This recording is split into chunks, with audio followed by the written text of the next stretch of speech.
Assalamualaikum warahmatullahi wabarakatuh. Apa kabar para juragan ilmu? Semoga sehat selalu. Kali ini kita akan membahas materi intervillan routing, teman-teman. Apa sih intervillan routing itu? Fungsinya seperti apa? Dan cara kerjanya bagaimana? Kita akan langsung bahas saja, teman-teman. Seperti biasa, pertama itu kita akan bahas secara bahasa terlebih dahulu ya. Intervillan, inter itu artinya antar lah, antar villan. Berarti kita seolah-olah menghubungkan antara villan yang berbeda ya, teman-teman. Lalu bagaimana analoginya? Nah, di sini saya akan menjelaskan analogi dari layer 3 itu saja, teman-teman, atau routing. Nah, jadi ini adalah router. Router itu memiliki interface yang lebih sedikit dibandingkan dengan switch ya, teman-teman. Kalau kita lihat di situ, dia hanya ada 2 interface gigabit ya, teman-teman. Nah, di sini bisa kita berikan IP yang berbeda broadcast domain. Nah, contoh yang pertama itu di domain 20.1 dan domain yang kedua itu 10.1. Meskipun dia berbeda broadcast domain, jika kita menggunakan perangkat yang namanya router, itu dia tetap akan bisa terhubung. Nah, mengapa demikian? Karena di router itu memiliki yang namanya table routing. Jadi dia menunjukkan IP sekian melalui interface sekian akan menuju PC ini. Jadi dia bisa membaca melalui table route itu. Table route ini mirip seperti list alamat lah, teman-teman. Misalkan rumah A itu di jalan Apel nomor 1, rumah B di jalan Berry nomor 2, rumah C di jalan Cherry nomor 3, rumah D di jalan D5 nomor 4. Misalkan seperti itu. Jadi si router ini tahu alamat untuk menuju ke IP sekian tuh, dia tahu gateway-nya itu lewat sini, dan si router ini akan memforward paket ke arah sana gitu, sesuai yang ada di table route ini. Untuk sekarang kita hanya membahas basicnya saja. Setidaknya kita tahu bagaimana cara kerja layer 3, yaitu menghubungkan antar domain yang berbeda. Lalu di video berikutnya kita akan coba bagaimana caranya menambahkan table routing itu ya, teman-teman. Oke, sebelum kita masuk ke cara kerja, kita bahas dulu sedikit analogi dari sub interface ya, teman-teman. Karena di intervillan ini nanti kita juga akan menemukan sub interface ini ya. Nah, tadi kan di router itu dia hanya memiliki sedikit physical interface ya, teman-teman.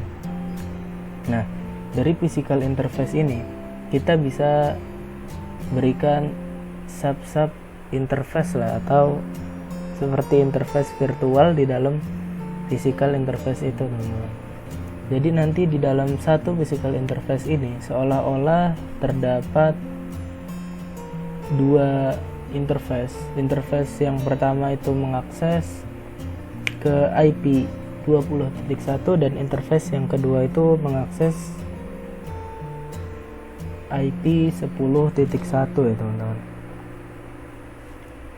Untuk lebih jelasnya lagi, mungkin saat kita sudah melakukan labnya mungkin akan lebih jelas masalah sub interface ini ya, teman-teman.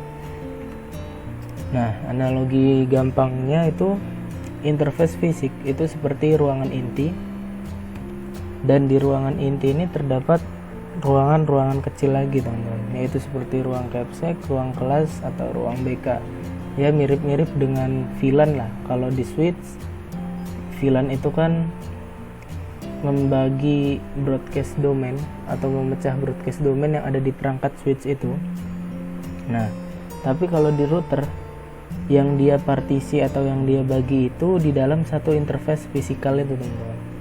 Di dalam interface fisikal bisa dia pecah menjadi beberapa domain lagi gitu, teman-teman.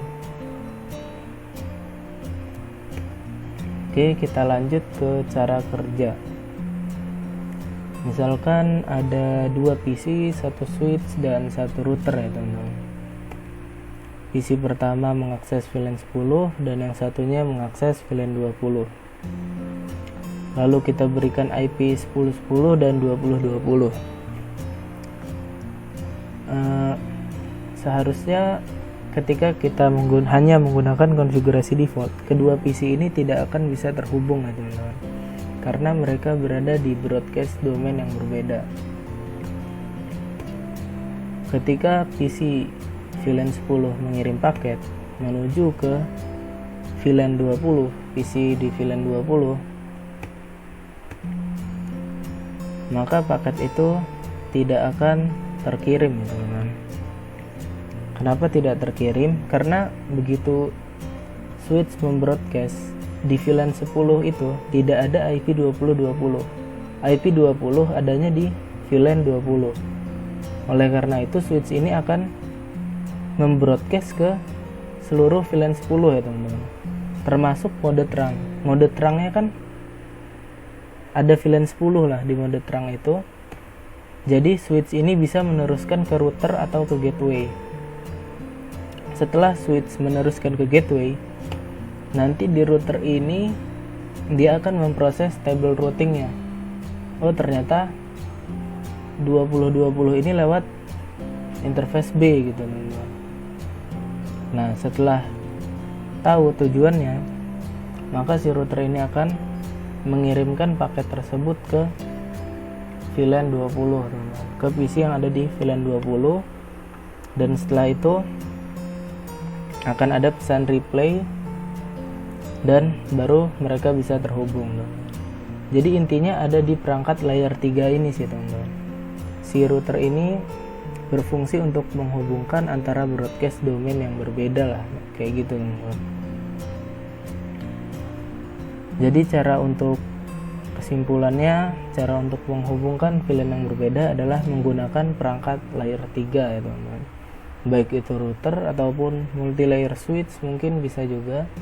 Intinya perangkat yang bisa menjalankan layer 3 itu pasti dia bisa menghubungkan broadcast domain yang berbeda teman-teman.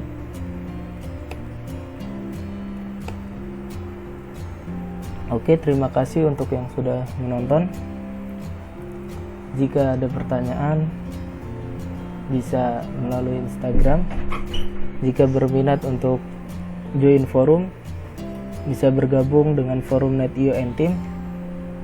Jangan lupa di subscribe, like, comment, and share. Assalamualaikum warahmatullahi wabarakatuh.